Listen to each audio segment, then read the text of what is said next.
Salah janob oliylari qoladigan bo'ldi.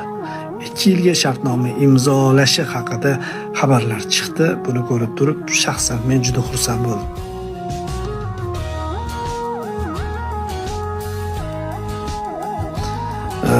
Men baribir Muhammad Salah agar ketsa ham, Liverpooldan ketsa ham, APLning biror bir jamoasiga bormasligini taxmin qilardim. Ishonmasdim boshqa joyga ketishiga. Chunki Liverpooldan bir futbolchini boshqa top klubga o'tishi, bo'lib ham afsonaviy futbolchining o'tishi normal qabul qilinmaydi. Liverpool juda sadoqatli avlod yetishtiradi va Liverpooldan boshqasiga yurmaydigan bir futbolchilar shakllanadi deb o'ylayman.